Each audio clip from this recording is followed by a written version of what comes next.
And instead of seeing a romance between Agamus and Peanut Hamper, we saw romance between the Genesis device with a sentient AI embedded into it and the Nomad probe. Don't they look similar? Don't they look like they should get along? Oh, look at them. Wow, it's so bright. Who signed off on this refit? This is... What? That can't be. This looks nothing like what Nick Locarno would come up with. Glad I'm wearing my sunglasses. Way back when this season started, months ago now, I said, November will never come. Lower Decks is going to end like what, the first week in November? Pfft, that's never going to be here. But it came. We're now in the far-flung future of November. And that means Lower Decks is over. But what's next for Trek? I don't know. Should I cancel my Paramount Plus? Should I hang on to it? After all, it's supposedly the home for all Star Trek, not Prodigy, for, 6 or 7 years now? We've always kind of known what the next thing is. We always kind of had a date for it. They kind of had this mindset that there's never going to be a point again where there's going to be no Trek like on the horizon. But now, I don't know. I mean, we got Strange New World Season 3, I guess. Lower Decks Season 5. Discovery Season 5. But no dates. And they're coming next year. And it's late in this year. So that means it's a little bit late for release dates. Not that this is a review about all Star Trek as a whole. All Star Trek schedule. This is a review about Lower Decks. Particularly Season 4's finale. Lower Decks Season 4. New friends, old planets. Old planets, new friends. New planets, old friends. This is it, baby.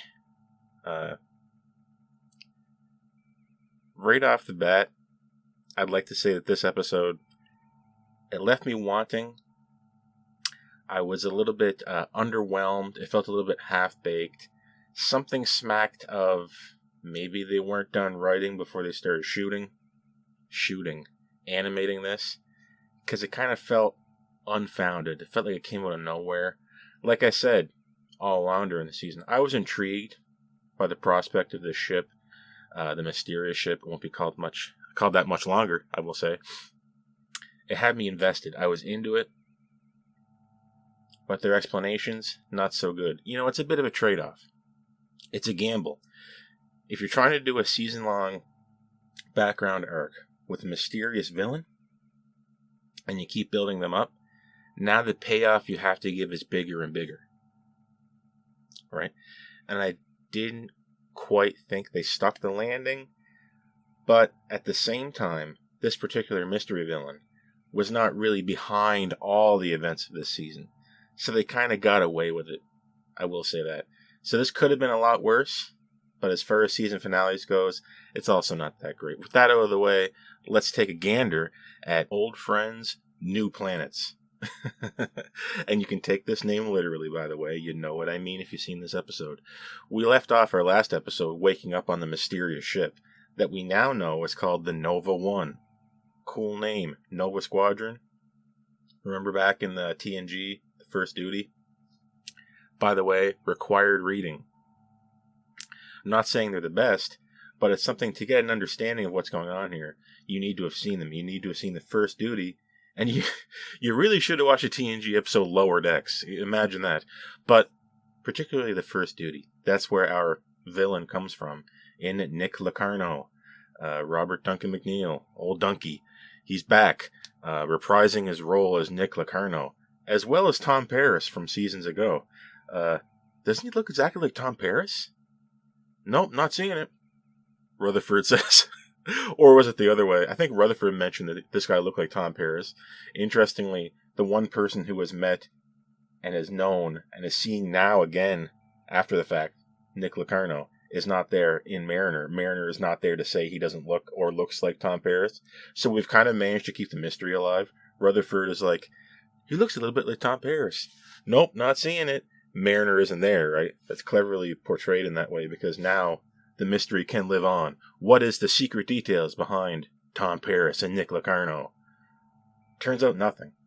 right? I thought we were going to really blow the lid off this, and it turns out that Nick Locarno intentionally caused the accident with Nova Squadron because he was secretly the Mirror Universe version of Tom Paris. What? No way! No, that's not what happens, because we already did that in Discovery. Just imagine, though. Imagine if they try to do something like that, like Nick Locarno is actually a clone of Tom Paris or something. Whatever. He has a transporter clone, right? Wouldn't be the first time in Lower Decks even that this has happened. Mariner wakes up on the Nova 1, and Nick Locarno's idea here, as the big bad for the season, is to do, I don't know, nothing. What was his idea? He was creating a fleet of unaligned ships protecting, what was it, the Detrion system. It's kind of what he claimed as a home base. And, we're just ships. We don't have any real alignment. Not sure exactly what the goal would be outside of just sticking it to Starfleet. Of course, Boimler has a chance to say, he says, we're the first unaligned fleet in space, and then Boimler jumps on the chance to say, not if the Maquis have anything to say about it. And then he looks around, and go back and watch this. His eye moves a second time. He looks, not if the Maquis have a word about it, or something like that. He thinks he's funny, right? And which we think is funny when he thinks he is funny, but he kind of isn't. He looks around. No one says anything. Everyone is deadly still on the bridge. The only one who says something is Boimler, and nobody responds. And it's crickets. It's kind of subtle. You can see Boimler's eyes move twice, and then again a little bit more. There's nothing there. It's just like when he said that that planet needs a weather balloon. No wonder, not weather balloon, weather satellite. No wonder they need a weather satellite. Smooth move, Boimler. Beer. Hot. That machine. Back in season 1. One of the few things I just can't get out of my mind from Lower Decks overall. Beer. Hot. Anyway. What's Mariner going to do? She can't go along with this clown, Nick Locarno, and he is kind of a clown. He's not particularly, he doesn't seem conniving, he doesn't seem evil. He seems kind of stupid. His idea seems half-baked. His inclusion may even be half-baked, I don't know. What is their plan here? Mariner has been kidnapped. Thanks for joining me, Mariner. With an ex-Starfleet person on board, we're really going to stick it to him. I read your file. You don't like command structure. Thanks for joining us. He just abducted her. What's he talking about? Abducted you? I saved you from that planet. With the Klingons and whatever.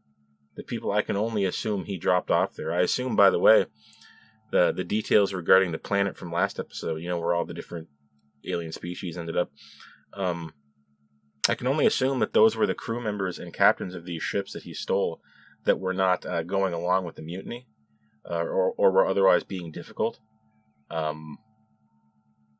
So the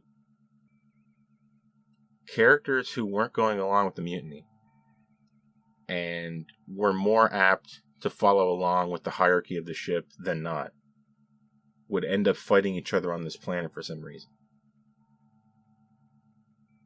I don't know. I don't think they would really, but it's not a big deal. It's just something I was kind of thinking about. Something that was kind of whirring away in the back of my head. What's up with these characters that were left on the planet? Are we going to go back and get them? Whatever. I don't know what the heck Locarno was thinking, and I don't think he built this ship. They walk onto the set of the Nova 1, or do they walk onto the set of Strange New Worlds? Right? He says, I don't want any of that Starfleet carpets and wood paneling. Wink, wink, nudge, nudge, as they walk around on a perfectly clean, slick surface corridor on the Nova 1. Nova 1 it seems a lot bigger than I thought it was going to be when you see it from the inside. I thought it was kind of small, but it's actually kind of large. It's not a shuttle. It's its own ship, but it's kind of shaped like a shuttle. Very weird. I liked it better when in my mind it was smaller, but Nick Locarno didn't freaking build this. Everything in this is pointing that he kind of made it. But you see the binaries controlling things behind him. on that panel, they look like they're privy to how the ship operates in a way that Nick Locarno isn't. Did they build the ship? Did you get that impression when you watch this? They never said it, but I got this distinct impression that the Boimler built the Nova 1, and that's why it looks so different. And he never mentions it, kind of as an offhand way to take the cred for designing it. I can't quite put that thought out of my mind. Maybe you think differently, but we're really gonna stick it to Starfleet, as in stick it to the Cerritos. Hello, Cerritos. We're putting out on all signals. Welcome to the Detrion system. You're never going to get past our Trinar shield. And we have this Genesis device. And Captain Freeman, I have your daughter, Mariner. And then for some reason, I mean, he doesn't know Mariner that well. For some reason, he lets Mariner talk face to face with a system-wide, fleet-wide transmission to Starfleet. Say what you want to Starfleet. Go ahead. Let him have it. Speak truth to power, he says. What did he think was going to happen? Your file just says that you hate Starfleet. And your file says, in a manner of speaking, you hate Starfleet. So I'm just going to let you say what you want. I don't know. I'm Nick Locarno. I didn't really think it through. Whatever. The saving grace here, I guess, for Nick Locarno as a villain is that he's just stupid. He's too stupid to be really evil. Does that make sense? He was too kind of ill-prepared, too stupid, too in over his head for me to hate him. Even though he does do a bunch of bad stuff, and later he attacks Mariner. I don't know, he's too stupid to be that much of a mastermind. He can't be that dangerous, right? It's only Nick Locarno. Oh man, he does have a Genesis device, though. Mariner does manage to sneak away with the Genesis device, deliver on this communique to everyone that this guy's crazy and he's nuts. Help me! I gotta get out of here. Shouldn't have let Mariner hold the phone. I guess she runs off with the Genesis device and uses her mother's Captain Override code to activate, I don't know, a derelict, a stored steam runner class that Nick Locarno has in his possession in this station, as it were. I mean, if you like the steam runner, this is cool. I was never a steam runner guy. I don't like it at all. It's kind of on the bottom tier for me, just abouts. Not my type of ship, but if you liked it, it's cool that it's there. I can't dock it for having it, but I would have rather something else. It's not the type of thing I can look at and say this ruins the episode or even hurts it in any way, because it's just a steam runner class. It would be unfair for me to say that it's bad that it's there, right? But because there's somebody who's going to say I love the steam runner, and well, there you go. But I'm not really into that. But it is cool to see it. It's cool that we recognized it. It's canon. It's in the show, and Mariner steals it only after she's been unwittingly abducted. So I think I would allow the the transgression of the rules regarding stealing things, I guess, that aren't yours, even though we're stealing it back from Nick Locarno, that dirty pirate man with the facial hair and unkempt nature, denoting his evilness. To when compared with the clean-cut Tom Paris, who is just a complete hero, as we know. Yeah. So Mariner is getting away with the Genesis device. Nick Locarno has a moment to tell these Romulans that, listen, we have to get back that Genesis device because it's a Genesis device, and they'll something about the Trinar shield. I couldn't quite figure it out. I rewatched it a few times. Why do we need to get the Genesis device back, and it somehow relates to the Trinar shield? After multiple viewings, I just basically got out of it that we need the Genesis device. It's kind of like our trump card. We need it as a bargaining chip for some reason. I can understand that. I'm not sure what this has to do with the Trinar shield, nor do I really care. It's not that important of a detail. But we have to go after her. So we send the Romulans. We send a whole, milieu of Ferengi, Romulans, Orion, what have you. All the people we met along the season. And this episode, by the way, does a fantastic job of interweaving elements that we've seen so far in the season. The deal with the Ferengis, the Romulans, the Orions, the kind of combat between Livick and Rutherford, and the Mark Twain business. It's all on display. But the sum is not necessarily as good as would otherwise be assumed to be the sum of the parts. The final product is... it's not quite poignant. It's not quite, wow, I should have thought of that. It's just more like, it feels like you kind of thought of this up maybe 2 episodes ago. I don't know. Would you have rather have known the Nick Locarno business like 4 episodes ago? Would it hit you a little bit harder if you knew about the deal between Mariner and Sito like a season ago? Did they know about these things a season ago, the writers? I'm not asking for a lot. I'm not super concerned that this is an incredibly engaging, deep, multi-layered narrative. I just want to have a good time. So I'm having a hard time really docking it for what I feel was set up really late. Season 3 of Picard, we had Vadic right from the beginning all the way to the end. And then in this season of Lower Decks, we had nothing. Oh, it was Nick Locarno, and then now he's dead. Sorry to spoil it, but I'm assuming you've seen this episode. How many people out there are watching my reviews without having seen the episode? I don't know. That's not something I really engage in, but I'm not everybody. We need to stop Nick Locarno. We need to get away with this Genesis device. We try to warp the ship, Mariner does, only to hit the wall. Reminded me a lot, by the way, of Encounter at Farpoint. Remember the shield that Q put up to stop the Enterprise? It reminded me a lot of it. It's like seeing a big wall in space. The steam runner narrowly avoids running into it directly and skids across the surface. Very cool scene. Very good looking episode. Then again, that's par for the course for finales. We save a lot of visual budget, I guess, for finales, by the way. What are we going to do? We can't get through the Trinar shield, but guess what?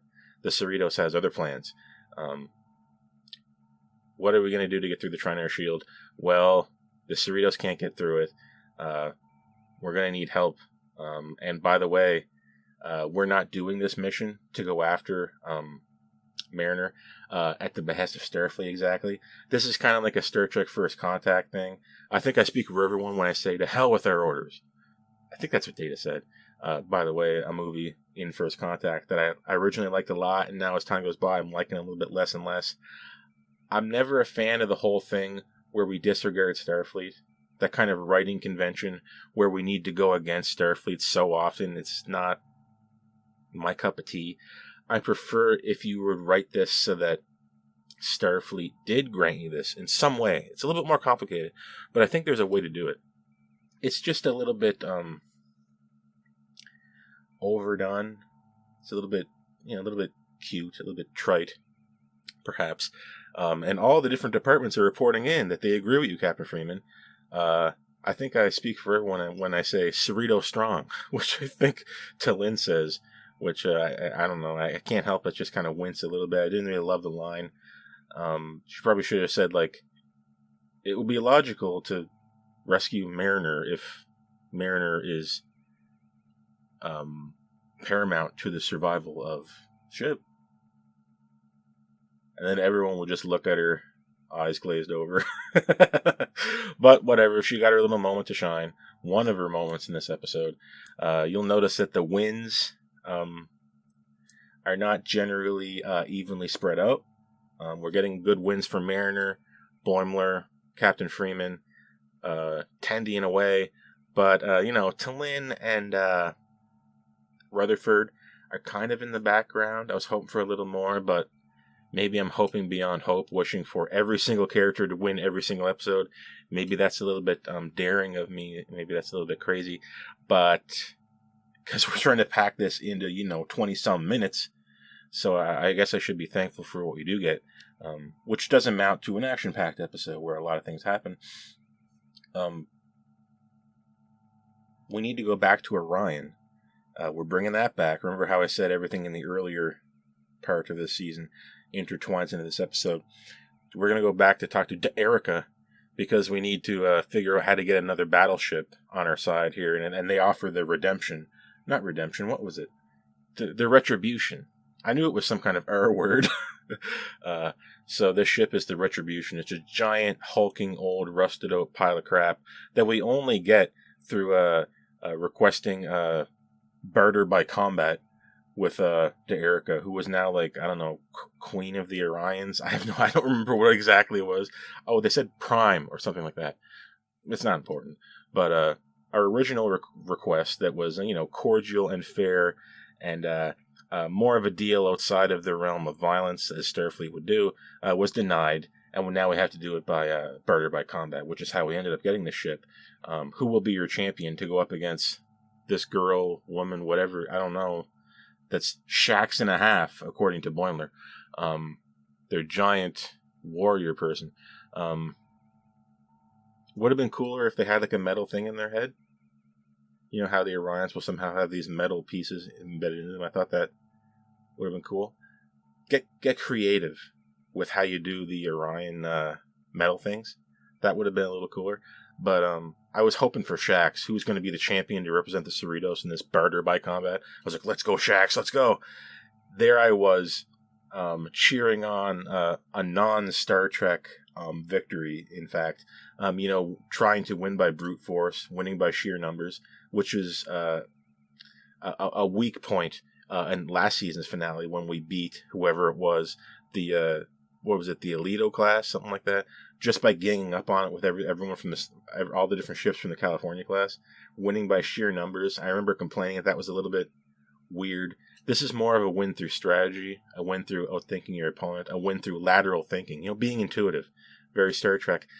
We get Miglimo to fight this Orion person. And Dr. Miglimo, the bird guy?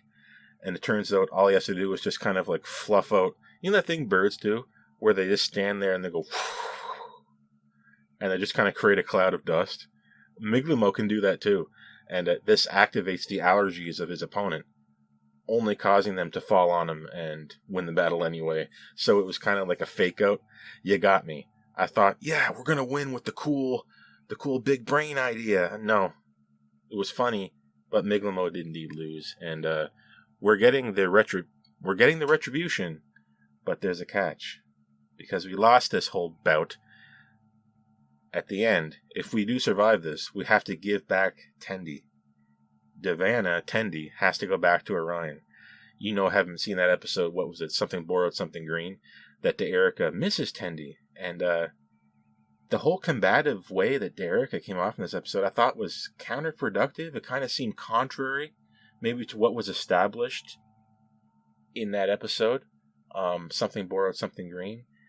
They seemed to come off a little bit better with each other at the end of that, but now we're just back to business as usual for Orions, I suppose, in a manner of speaking, because unless I'm reading this wrong and I'm being tricked again, D'Erica really seems gung-ho about stealing Devanna, our Tendi, not Tendi 2, from Starfleet, which is indeed what ends up happening, which we'll get to in a moment.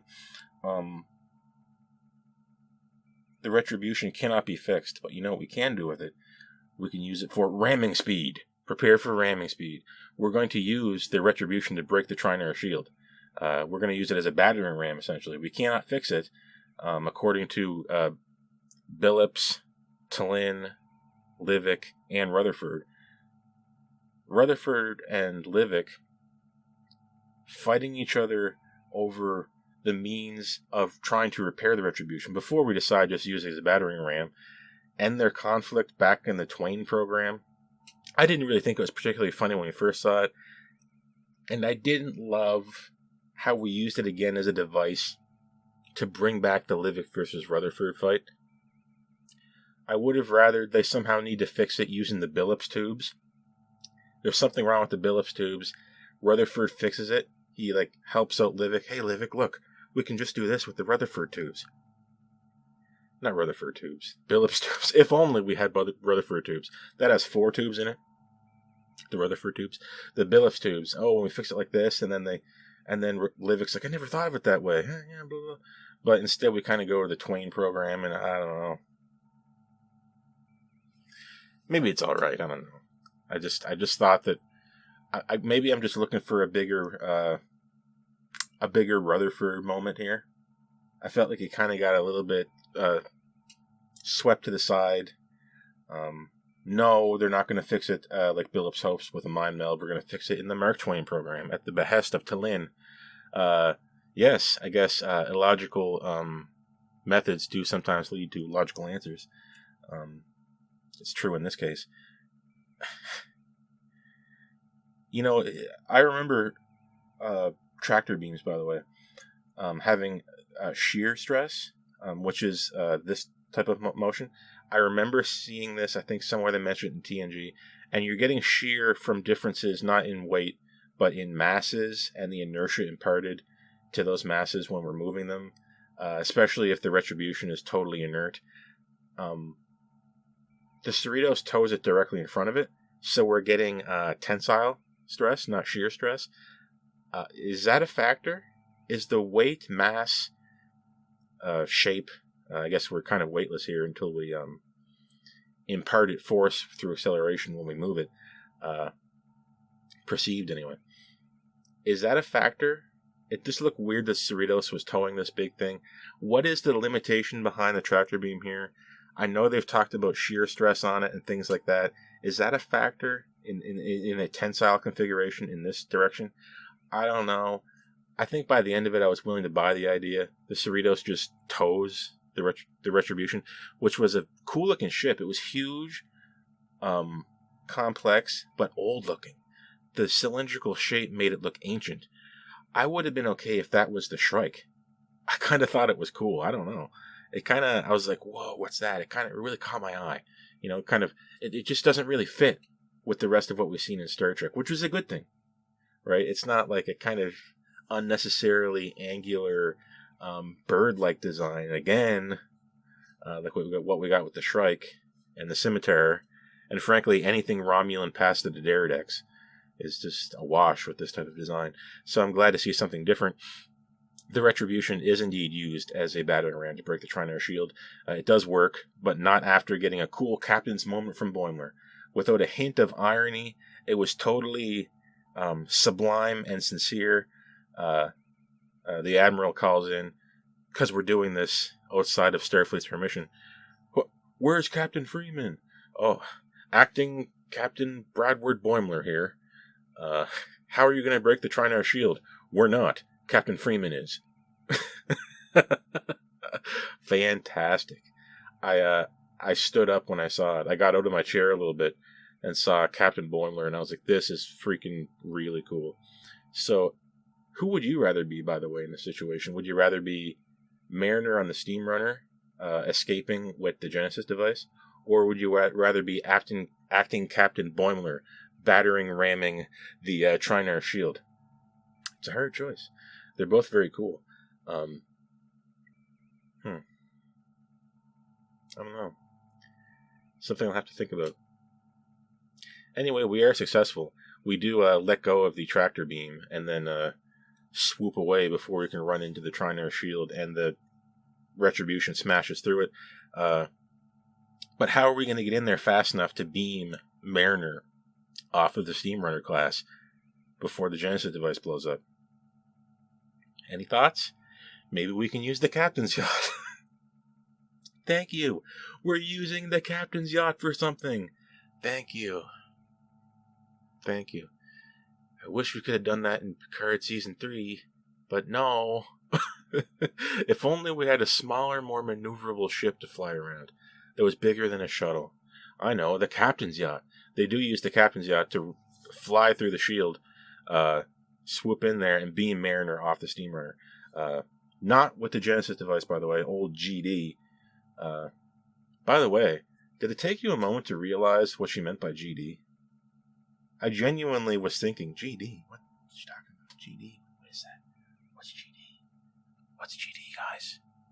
I'm lost. I don't know what that is. Oh, Genesis device. Oh. And when she was talking to the computer of the ship, did you pretend for a moment that she was talking to the Genesis device? For a brief moment, I was trying to pretend that, because she was anthropomorphizing the Genesis device. All right, buddy, you just stay there. You're my first officer. Look, don't explode now. Leave it to Mariner to make light of a horrible situation. Bring a little bit of levity into this crisis moment. I wanted to go even further. I wish the Genesis device had a voice to it. I wish we met the Genesis device earlier, and instead of seeing a romance between Agamis and Peanut Hamper, we saw romance between the Genesis device with a sentient AI embedded into it and the Nomad probe. Don't they look similar? Don't they look like they should get along? Oh, look at them. They look so good together. They're cute. They were made for each other. The Nomad probe and the Genesis device. If only. Whatever. The Genesis device haven't been stolen away from the Ferengi, so it is a Ferengi Genesis device, a black market one. Very dangerous. Which, by the way, I called out episodes ago. I said, remember, they have a Genesis device. The bad guys have a Genesis device. It comes to fruition here. It comes full circle. Locarno beams onto the ship just as Mariner is about to leave. You do see Locarno shoot at Mariner. He shoots at her, but she beams away just in time to Freeman's captain's yacht. Locarno, unfortunately, is not able to disarm the Genesis device because it needs a slip of Latinum. What was it, 1 or 3 or something like that? It needs essentially money in order to deactivate itself. It's paywalled. They paywalled a bomb! And then it blows up. It's poetic in a way, you see. All the people that Locarno sequestered away under what I can assume is false pretenses to commit mutiny against their captains ended up kind of being his downfall. He blew up from the Genesis device because the Ferengi paywalled it, right? Everyone eventually turns on him in tow, the Romulans turn on him. Orions turn on him. The Binaries turn on him. They just kind of beam off the ship. And he's left alone, And I couldn't help feeling bad for him because if he was smart and a bit of a mastermind and a bit more nasty, I wouldn't have felt very bad for him. But he's kind of stupid. He's kind of, he's a little bit hapless. He shot Mariner. Didn't like that. But he got his send-off, Not unlike Badgie. This season is taking villains and giving them a good send-off, right? They're not allowing them to walk away hating us. They're throwing them away with a respectable send-off that kind of acts as a capstone. It's kind of saying, it's done. I kind of like that. Locarno blows up in the ensuing explosion, not unlike the creation of the Genesis planet. The material in the nebula and the material in that ship and his own body form a new planet that we call, you guessed it, I guessed this before they said it, Locarno. The planet's called Locarno. Cool name, by the way, for a planet. Maybe we can use it for refugees, Admiral, what is his name, Vassery says. So he kind of ended up, in a way, creating a planet for people, as opposed to creating a fleet for people who were fed up with what he called the bureaucracy of Starfleet and other such fleets like the Romulan Star Empire, the Klingon, was it Defense? Is it still called the KDF? I don't know. What have you. And you notice that he's talking about these people, and it flashes to Aberdeen, that pirate kind of Vash-like character archaeologist from last season that Mariner almost kind of runs away with. And it happens again this episode, but inverted. Mariner is abducted by someone from her past rather than willingly going with someone from her past.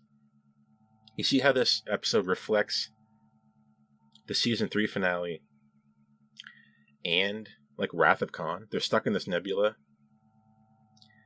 and they're kind of like one of the bad guys kind of out for revenge, but gets in over his head.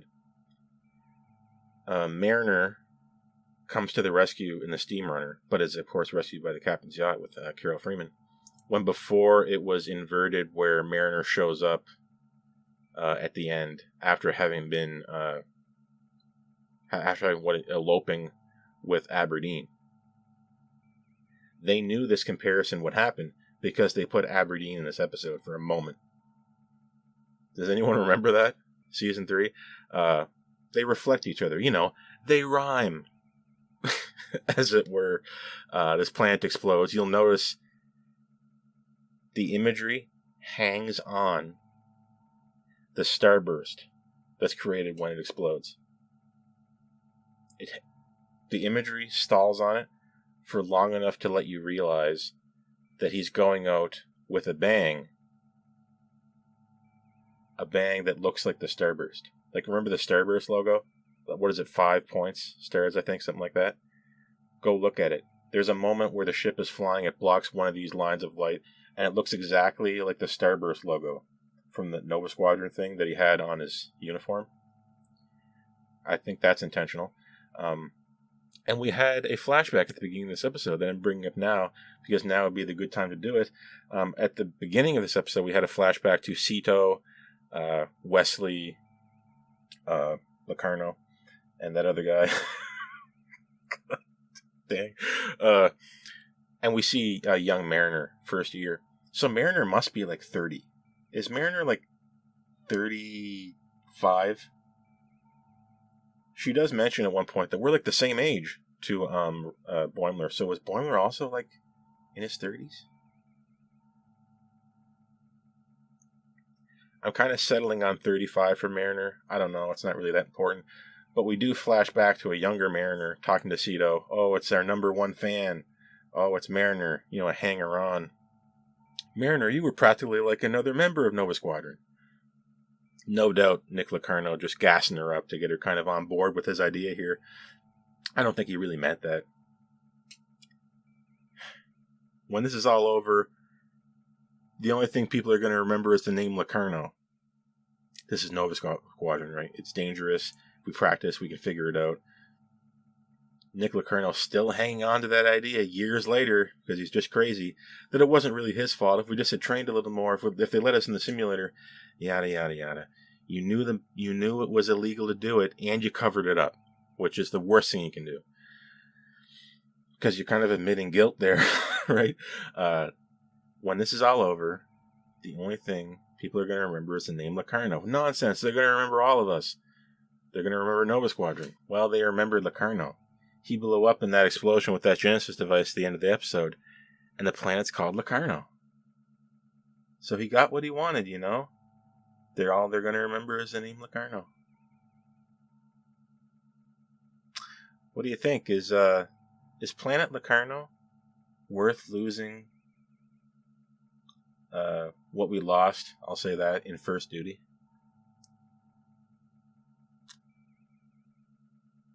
It's an interesting question, but I think this episode is positing a theory that there can at least be a half-hearted redemption, we'll say, not retribution, for a character like Nick Locarno.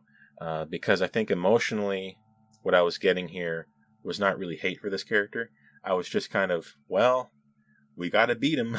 I can say that. This whole business with Nick Locarno being involved in the plot, guess what? It was this guy all along. Remember that thing from before? It was really here all along.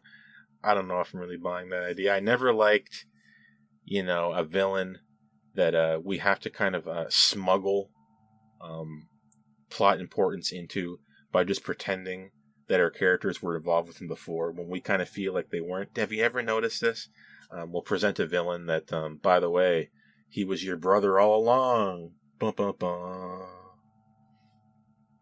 Why didn't we hear about this brother 5 seasons ago? That's a really loose example. I'm painting with a broad brush here, but it kind of smacks of it, and that's my main point of contention here. The episode finally ends with all of our characters back in the mess hall, and yeah, let's get drunk. Mariner says, "Oh, I'm glad the old you is back." After she says immediately afterwards, she says, "How about no more self-destructive business, hey?" That would be a plus, Mariner. As for that getting drunk thing, though, I don't know. We're all shouting lower decks, and I really genuinely thought the captain was going to join in. Lower decks, lower decks, lower decks. But the captain is here to, take the wind out of her sails. Remember way back when we got the retribution from those Orions, Yeah, Erica wants her other end of the bargain.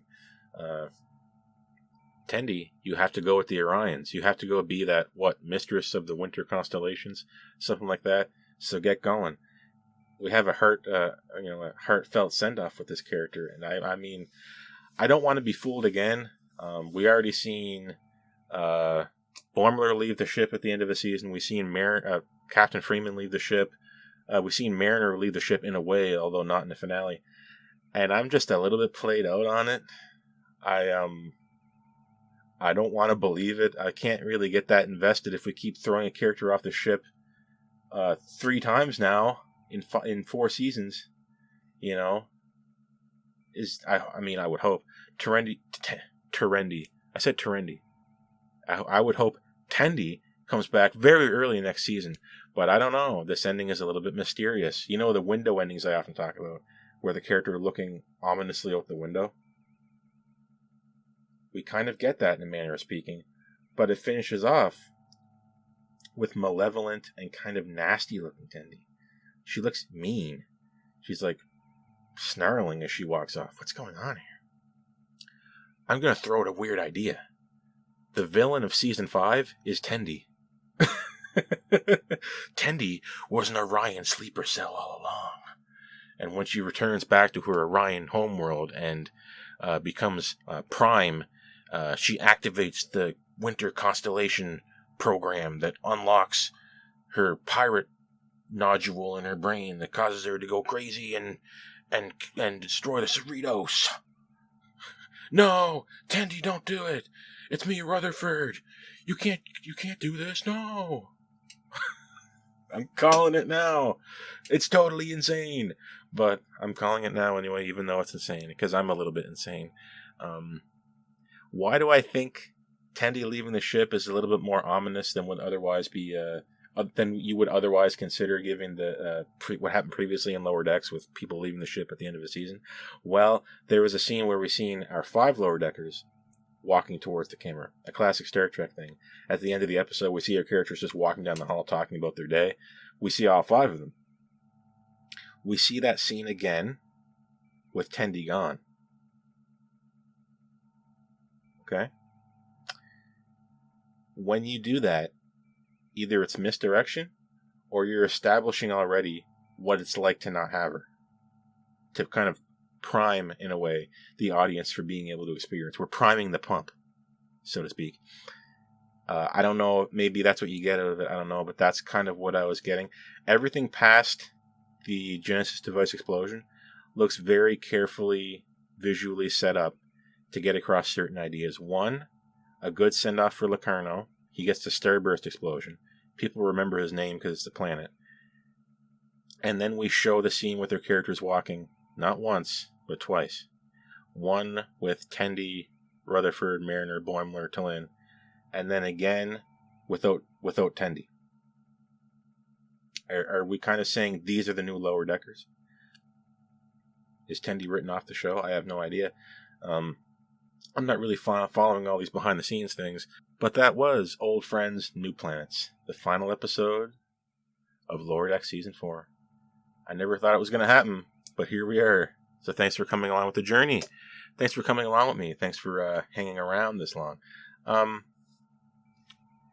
This episode visually, it's par for the course for season finale. So you really want to wow the audience, really give them what they want. We see the Steam Runner. We see that cool ship, the Retribution, the Trinar shield, the cool planet with all the ice field around it that we lose the Ferengis in. All very cool stuff. I would be crazy if I didn't give this kind of like a perfect score just on the visual front, because it was really giving me what I wanted. Same thing musically. When the captain's yacht comes into view, we kind of lose focus for a minute. We look in the background. Oh no, there's the captain's yacht, and it goes like it's Wrath of Khan. I think that's that musical sting comes from. And when we see the Cerritos towing the Retribution, a very cool musical number is playing when we just kind of pan out and we see the size of the ship. Visually good, musically it's playing along with it. It's going along with us on this adventure, and I really like that. And it's different mostly for Lower Decks, where the music kind of plays in the background. It kind of plays second fiddle pun very much intended, apart from a few notable exemptions to that rule, like in Caves, that episode. So musically, we're winning. Plot-wise, I wanted a little more. I was hoping Nick Locarno had someone above him with kind of a real clear goal. Like, how much damage can you really do other than the Maquis damage just by having an unaligned fleet? Like, it's done before. Why do we keep a secret so long? Why did the Nova 1 not have the Nova Squadron Starburst logo thing on it, other than for subterfuge purposes? Would Nick Locarno really design a ship like this? I got this feeling this episode was supposed to come earlier. I got a feeling the last two were supposed to be like in the middle of the season, and we were going to find out who Nick Locarno was really working for now. I just got that weird feeling. I didn't get what I wanted. The setup was better than the payoff, I'm afraid to say. Thematically,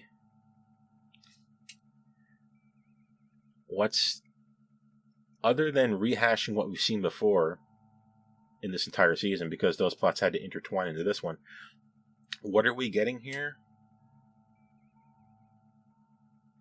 Not holding on to a grudge? Nick Locarno has a grudge against Starfleet that eventually ended up getting him killed. I would say that's kind of a moral kind of point to hang your hat on. As for how Mariner fits into that, she manages to not really yell too much at Locarno for, bringing up Sito, which he does. That was kind of sleazy. Mariner seems to have the upper hand here the whole time. I never really thought Mariner was in any really serious danger, because I never really felt Locarno was that dangerous. He's just kind of a deluded madman who took his grudge against somebody way too far, that somebody being Starfleet. And how did he plan to corral all these different people into working into his unaligned fleet if they didn't really have any real ability to, respect command structure? How does that work exactly? What was he doing? Forming some kind of country? A fleet is different than how you operate a planet, although he does end up becoming a planet, so I guess it kind of works out in a weird way. Easier to live unaligned and outside of hierarchy on a planet than it is to operate in such manner on a starship or in a fleet of ships, I will say. So it's a little bit muddled on the theme front, but I think with repeat viewings, I may be able to get more out of it. Plot-wise, like I said before, we're losing. Theme, it's alright. We're winning on visuals and music. That's really what's saving this here. And as I said before, the sum of everything in this season does not add up quite so good. It could have been better as a finale. It's far from the worst finale. But the setup was better than its payoff, and I wanted another big twist in this episode. The really twisty episode was the last one. The one that would be really bad if you spoiled it was the one before the last episode, curiously enough. This was Lower Decks, Season 4, season finale, the last episode. And with all that out of the way, I'm going to have to go ahead and give this one a moderate 5.5 out of 10. Could have been better. I like the last one better. I like the episode before the final episode a little bit more, just because of the revelations that were there, the twists and turns, the intrigue. Those things are kind of dead in this episode, but it's narrowly saved by its own presentation. That was Old Friends, New Planets, or was it New Planets, Old Friends? I can't remember. Hopefully I'm your old friend, and if I'm not, maybe I'm your new friend. And maybe, since we're at the end of the season, I can break the fourth wall a little bit, and hopefully you can be a new subscriber. Right? You can hit the subscribe button. I pretty much never tell people to hit like or subscribe, but I'm doing it now. And I'm sorry to say, this procedure actually does work. I've seen people say, remember to like and subscribe during a live stream, and then they do it. It's like they forget. People don't click like unless they're reminded to do it. It's very strange. But I don't like being reminded to do it, so I don't remind you. But I've also warned you that I break the fourth wall of the review structure whenever I end a season. That was season 4. To be fair with you, having gone back after first watching it, I don't think it's quite good as season 3. It doesn't have as good an episode as reflections. It doesn't have as good an episode in here as Wedge Dudge from season 2. Nothing really stands out in the season as being really amazing, but I like Caves a lot. I liked Empathological Fallacies, even though I don't think that's for everyone. This episode is just kind of, pattern holding. We're just circling the wagons. It's a workable season. I like it probably as much as season 1. And, it was a really incredible adventure, but it could have had a little bit cooler crescendo at the end. That being said, I don't know what's up for Star Trek now. What are we going to be doing on this channel in the next, few months? Well, I've got a little preview for you. We're going to be doing more unboxings. We got 4 more different things to unbox. We're going to be playing games. We're going to be doing tier lists. We're going to be doing Mark's Design Room. If you've been seeing those images I've been posting and you're wondering how they're made, you can see it in Mark's Design Room. People who say, wow, did you design this? You know who you are. Have I not made it clear? How else could I make it more clear for you? Don't take that the wrong way. I love you. But I did. This is all mine. Everything, the 3D assets you see here are mine. Watch the Design Room videos and you'll find out exactly how they work. We're going to be doing more Starship shorts. And we're probably going to be having more interesting community posts. And if push comes to shove, we may be reviewing some classic episodes in this style you see here. That's about all I got on the table for how to, weather the drought of content coming up. I don't know when Discovery Season 5 is. I don't know when Strange New World Season 3 is. I don't know when Prodigy is coming back. But whenever they do come back, I'll see you there. And until next time, hopefully you'll watch whatever video is coming up next. I don't know what it is. It's a mystery to me and a mystery to you. I'm Lieutenant Mark, and I'm going to see you next time I see you. So long.